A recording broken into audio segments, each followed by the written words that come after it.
नमस्कार दोस्तों। रीट के लिए साइंस की टेस्ट सीरीज चल रही थी जिसका अगला वीडियो है। देखिए आज की वीडियो का पहला प्रश्न, किसकी भित्तियों पर रक्त द्वारा डाले गए दाब को रक्त दाब कहा जाता है? तो धमनियों की भित्ति पर रक्त द्वारा डाले गए दाब को रक्त दाब कहते हैं। अपचित भोजन से पानी का अवशोषण किया जाता है, तो पानी का अवशोषण कौन करता है?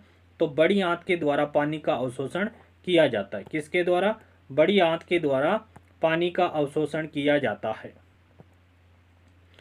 माइटोसिस या समसूत्री विभाजन की वह अवस्था जिसमें संतति गुणसूत्र अलग होकर विपरीत ध्रुवों की ओर खींच जाते हैं, वह कौन सी अवस्था है? एनाफेज अवस्था है। पौधों की कोशिका भित्ति सेलुलोज की बनी होती है और यह होता है, तो सेलुलोज क्या है? एक पॉलीसेकेराइड है। किस वैज्ञानिक ने ER शब्द का प्रयोग किया? एंडोप्लाज्मिक रेटिकुलम का प्रयोग किस वैज्ञानिक ने किया? तो पोर्टर के द्वारा किया गया। कोशिका विभाजन के समय ER से क्या बनता है? तो ER से केंद्रक कला का निर्माण होता है। ER के अवयवों को देखा जा सकता है, इलेक्ट्रॉन माइक्रोस्कोप के द्वारा देखा जा सकता है। रेड ड्रॉप प्रभाव किससे संबंधित है? तो ये प्रकाश संश्लेषण से संबंधित है। ओपेरोन संकल्पना किसने दी? जेकब व मोनोड के द्वारा दी गई। ओपेरोन संकल्पना किसने दी? जेकब व मोनोड के द्वारा दी गई। गुणसूत्र कितने प्रकार के होते हैं? तो गुणसूत्र 3 प्रकार के होते हैं। निम्नलिखित में से कौन सा नवीकरणीय ऊर्जा का स्रोत नहीं है? तो पवन ऊर्जा है, भूतापीय ऊर्जा नवीनीकरण ऊर्जा है, सौर ऊर्जा भी है। जीवाश्म से प्राप्त ऊर्जा है वो नवीकरणीय ऊर्जा का स्रोत नहीं है। बल का सूत्र न्यूटन की गति के किस नियम से मिलता है? तो द्वितीय नियम से मिलता है। बल का सूत्र न्यूटन की गति के किस नियम से मिलता है? तो न्यूटन की गति के द्वितीय नियम से प्राप्त होता है। एक गेंद को ऊर्ध्वाधर ऊपर की ओर फेंका जाता है, उसका अपनी गति के दौरान वेग और त्वरण दोनों कम हो जाते हैं। एक गेंद को ऊर्ध्वाधर ऊपर की ओर फेंका जाता है, उसका अपनी गति के दौरान वेग और त्वरण दोनों कम हो जाते हैं। 10 ग्राम बर्फ के तापमान को 10 डिग्री सेल्सियस से +10 या -10 डिग्री सेल्सियस से +10 डिग्री सेल्सियस तक बढ़ा दिया गया है। इस संदर्भ में निम्नलिखित वाक्यों में से कौन सा सही है? ऊष्मा की 1000 कैलोरी की आवश्यकता होती है, बिल्कुल गलत है।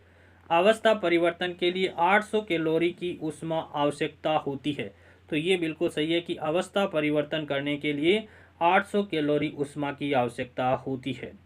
रासायनिक परिवर्तन 0 डिग्री सेल्सियस पर होता है, गलत बात है। 0 डिग्री सेल्सियस पर दिए गए आयतन के जल का द्रव्यमान उसी आयतन तथा तापमान पर बर्फ के आयतन से कम है, गलत बात है। लेकिन अवस्था परिवर्तन के लिए 800 कैलोरी ऊष्मा की आवश्यकता होती है। ऑप्शन 2 यहाँ पर राइट रहेगा।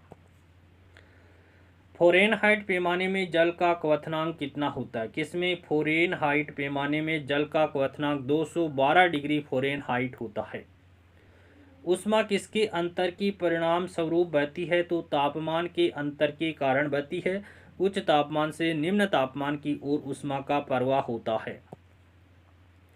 बर्फ पिघलाने का काम रिक्त स्थान के द्वारा किया जाता है, तो केवल संपीड़क से गर्म उत्सर्जित गैस के परिसंचरण से किया जाता है। बर्फ पिघलाने का काम केवल संपीड़क से गर्म उत्सर्जित गैस के परिसंचरण से किया जाता है।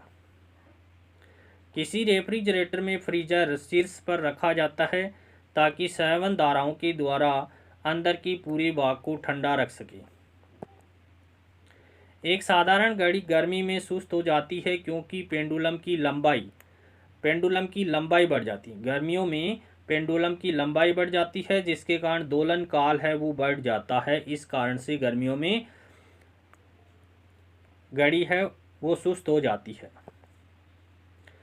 किसी तापमान पर जल का घनत्व अधिकतम होता है, तो किस तापमान पर जल का घनत्व अधिकतम होता है? तो 4 डिग्री सेल्सियस पर जल का घनत्व अधिकतम और आयतन न्यूनतम होता है। स्थिर तापमान पर कंडक्टर का मतलब चालक में वहनशील तरंग दोनों छोरों के बीच की महत्वपूर्ण अंतर के अनुपात में है। इसको क्या कहते हैं? ओम का नियम कहते हैं। V बराबर क्या होता है? IR होता है, या V समानुपाती क्या होता है? IR होता है। तो स्थिर तापमान पर कंडक्टर में वहनशील तरंग दोनों छोरों की महत्वपूर्ण अंतर के अनुपात में है। इसको ओम का नियम कहते हैं। पहाड़ों पर पानी निम्नलिखित तापमान पर उबलने लगता है। तो 100 डिग्री सेल्सियस से कम तापमान पर उबलने लगता है। सीमेंट में जिप्सम मिलाए जाने का कारण क्या है? तो सीमेंट के सेट होने की दर को कम करने के लिए सीमेंट में जिप्सम मिलाया जाता है। क्यों? सीमेंट के जमने की दर को कम करने के लिए सीमेंट में जिप्सम मिलाया जाता है।